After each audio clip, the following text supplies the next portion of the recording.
तो दोस्तों आज हम फिर से आपके लिए लेकर आए देश दुनिया की 10 ताजा बड़ी खबरें फटाफट इस वीडियो में आपको बताने वाले हैं। तो वीडियो को अंत तक जरूर देखें। अगर आप भी गोदी मीडिया का जो विरोध करते हैं तो वीडियो को दिल से लाइक करें। इसी बीच बढ़ते दोस्तों अगली बड़ी खबर की ओर, तो चीन की बढ़ सकती हैं मुश्किलें। चीन के खिलाफ इंटरनेशनल कोर्ट पहुंचे आज वीगन मुसलमान, नरसंहार का लगाया चीन पर आरोप। जब दोस्तों आपको बता दें ये काफी बड़ी खबर सामने निकल कर आ रही कि चीन अपने सिंजियांग प्रांत में रहने वाले यूइगर मुसलमानों के साथ बड़ा अत्याचार कर रहा है। उन्हें बिना जुर्म के डिटेंशन कैंपों में रखा जा रहा है और उन्हें धर्म निरपेक्ष बनाया जा रहा है। अब इसी को लेकर वीगर मुसलमानों के दो संगठनों ने चीन की कम्युनिस्ट सरकार के खिलाफ इंटरनेशनल कोर्ट का दरवाजा खटखटाया है। वहीं आपको बता दें कि इस मामले में लंदन के वकीलों की एक टीम इन वीगर मुसलमानों के मामलों की इंटरनेशनल कोर्ट में पैरवी करेगी। वहीं आपको बता दें कि केस दाखिल करने वाले वीगर मुस्लिम संगठनों का कहना है कि चीन द्वारा हजारों की संख्या में वीगर मुसलमानों को कंबोडिया और ताजिकिस्तान से गिरफ्तार किया जा रहा है और उन्हें गैर कानूनी तरीके से डिटेंशन कैंप में रखा जा रहा है, जबकि उनका कोई भी कसूर नहीं है।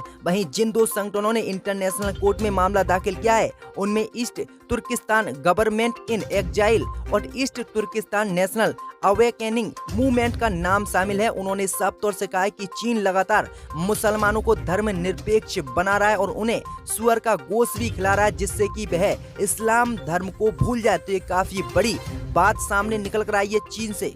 इसी बीच बढ़ते दोस्तों अगली बड़ी खबर की ओर, तो भीम आर्मी के प्रमुख चंद्रशेखर रावण ने योगी सरकार पर बोला हमला। कहा डॉक्टर कफील खान और आजम खान को मिल रही है मुसलमान होने की सजा। जहां दोस्तों आपको बता दें कि आजाद समाज पार्टी और भीम आर्मी के मुखिया चंद्रशेखर रावण ने योगी सरकार से डॉक्टर कफील खान और आजम खान को रिहा करने की मांग की है। चंद्रशेखर रावण ने कहा कि राजनीतिक में वैचारिक मतभेद होना लोकतंत्र की मजबूती होती है, लेकिन योगी सरकार ने राजनीतिक रंजिश के चलते आजम खान जी को जेल में कैद किया हुआ है। आगे चंद्रशेखर रावण ने कहा कि योगी जी ध्यान रहे सरकारें बदलती रहती हैं, जब आजम खान सत्ता में आएंगे तो आपको भी जेल में जाना पड़ सकता है, इसलिए तत्काल आजम खान को रिहा किया जाए। आगे चंद्रशेखर आजाद ने कहा कि मासूमों की जान बचाने वाले जिस डॉक्टर कफील खान को देश पर फक्र है, योगी जी ने उसे राष्ट्र की असुरक्षा के लिए खतरा मानते हुए उसे जेल में कैद कर दिया है। आगे उन्होंने कहा कि नागरिकता संशोधन कानून या एनआरसी का विरोध करना देश में गुनाह है, संविधान की वकालत करना क्या देश में गुनाह है,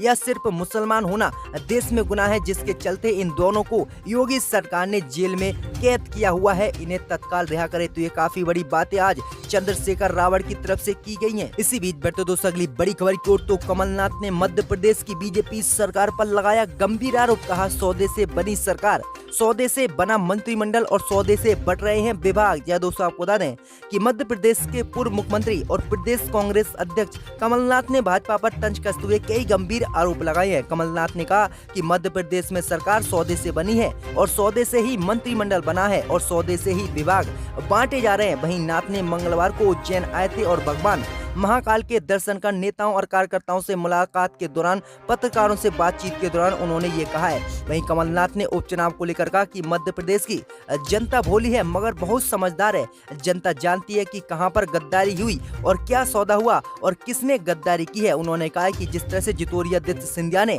हमारे साथ गद्दारी की उसका हमें अफसोस है, लेकिन बीजेपी सरकार भी अब इसमें नहीं बचेगी। फिर से मध्य प्रदेश में उपचुनाव में कांग्रेस जीतेगी और दोबारा से मध्य प्रदेश में कांग्रेस की सरकार बनेगी। तो ये काफी बड़ी बातें कही गई हैं कमलनाथ की तरफ से। इसी बीच बढ़ते दोस्तों अगली बड़ी खबर की ओर, तो चीन से तनाव के बीच आज फिर से प्रधानमंत्री मोदी ब्रिटेन में शुरू हो रहे इंडिया ग्लोबल वीक को करेंगे संबोधित। जी दोस्तों आपको बता दें कि प्रधानमंत्री मोदी आज ब्रिटेन में शुरू हो रहे इंडिया ग्लोबल वीक 2020 को संबोधित करेंगे। अपने इस वर्चुअल वैश्विक संबोधन में वह भारत के व्यापार और विदेशी निवेश पर अपने विचार रखेंगे। वहीं कोरोना महामारी के चलते प्रधानमंत्री मोदी ऑनलाइन इस अंतर्राष्ट्रीय आयोजन से जुड़ेंगे। तो ये काफी बड़ी खबर सामने निकल कर आ रही कि देखते हैं कि प्रधानमंत्री मोदी देश के लिए क्या योजनाएं आज लाएंगे विदेश से। तो दोस्तों अगली बड़ी खबर की ओर, तो राहुल गांधी ने एक बार फिर से मोदी सरकार से किए चीन मसले को लेकर सवाल। कहा प्रधानमंत्री मोदी को मांगनी चाहिए देश से माफी। जहां दोस्तों आपको बता दें कि जब से चीनी सेना के पीछे हटने की खबर सामने आई है, अब इसी को लेकर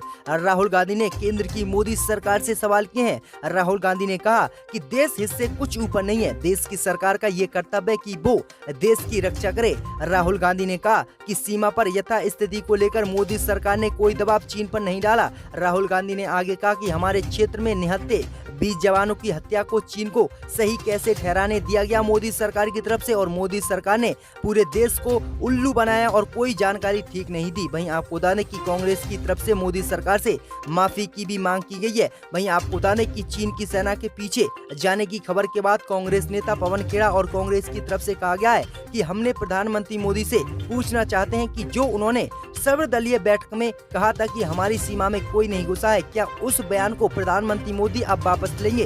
क्या वह देश की जनता से माफी मांगेंगे कि हाँ मुझसे गलती हुई, मैंने गलत बयानबाजी कर दी? आगे जो है कांग्रेस की तरफ से कहा गया है कि अगर चीन के सैनिक पीछे हट रहे हैं तो ये साबित होता है कि हमारी सीमा के अंदर चीनी सेना आई थी और उसने हमारी सीमा में कब्जा किया था और अब वह पीछे हट रही है, या फिर प्रधानमंत्री मोदी को अब इस बात को मानना चाहिए। वहीं प्रधानमंत्री मोदी पहले कह रहे थे कि हमारी सीमा में कोई नहीं घुसा है, तो ये अब क्या है? प्रधानमंत्री मोदी को अब देश की जनता से माफी मांगनी चाहिए। तो ये काफी बड़ी बात आज कांग्रेस की तरफ से कही गई है। इसी बीच बढ़ते दोस्तों अगली बड़ी खबर की ओर, तो उत्तर प्रदेश की कानूनी व्यवस्था पर प्रियंका गांधी ने योगी सरकार पर बोला हमला, दिखाए प्रदेश के आंकड़े। जहां दोस्तों आपको बता दें कि कांग्रेस महासचिव प्रियंका गांधी ने एक बार फिर से योगी सरकार पर निशाना साधा है। प्रियंका गांधी ने कहा कि देश में हत्याओं के आंकड़े देखें तो यूपी पिछले 3 वर्षों से लगातार टॉप पर रहा है। आगे उन्होंने कहा कि हर दिन औसतन उत्तर प्रदेश में 12 हत्याएं के मामले सामने आ रहे हैं।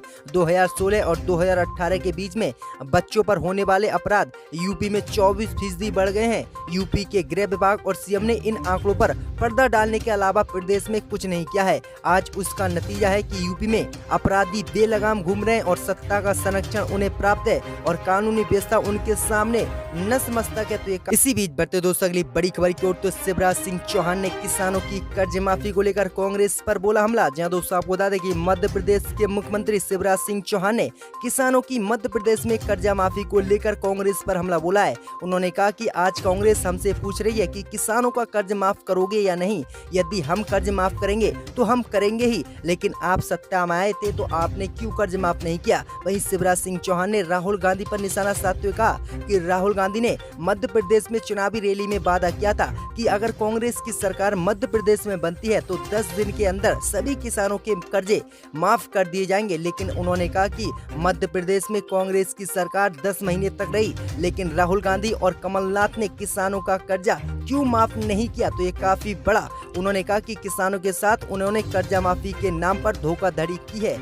इसी बीच बढ़ते दोस्तों अगली बड़ी खबर की ओर, तो पंजाब के मुख्यमंत्री कैप्टन अमरिंदर सिंह बोले राहुल गांधी पर व्यक्तिगत हमले गलवान की नाकामी छुपाने के लिए कर रही है बीजेपी। यह दोस्तों आपको बता दें कि पंजाब के मुख्यमंत्री कैप्टन अमरिंदर सिंह ने गलवान घाटी हिंसा को लेकर केंद्र की मोदी सरकार पर निशाना साधा है। उन्होंने कहा कि गलवान घाटी मुद्दे पर अपने लगातार और प्रासंगिक सवालों का जवाब देने में विफल रहने के कारण बीजेपी की अगुवाई वाली केंद्र की मोदी सरकार राहुल गांधी पर व्यक्तिगत हमले के जरिए लोगों का ध्यान हटाने की कोशिश कर रही है। उन्होंने कहा कि बीजेपी गलवान घाटी और चीन से निपटने में नाकाम हुई और विफल हुई और उसी नाकामी को छुपाने के लिए कांग्रेस पर हमला लगातार बीजेपी कर रही है और प्रधानमंत्री मोदी भी इस मामले से बचते हुए नजर आ रहे हैं। उन्होंने अपने एक भी संबोधन में चीन का नाम तक नहीं लिया, इतना डर गई बीजेपी। जबकि उन्होंने कहा कि कांग्रेस की सरकार थी तो हमने मुंह तोड़ जवाब चीन को दिया था। इसी बीच बढ़ते दोस्तों अगली बड़ी खबर की ओर, तो लॉकडाउन में रद्द हवाई टिकट का होगा पूरा भुगतान। सुप्रीम कोर्ट ने केंद्र की मोदी सरकार को भेजा नोटिस। जहां दोस्तों आपको बता दें कि सुप्रीम कोर्ट ने कोरोना की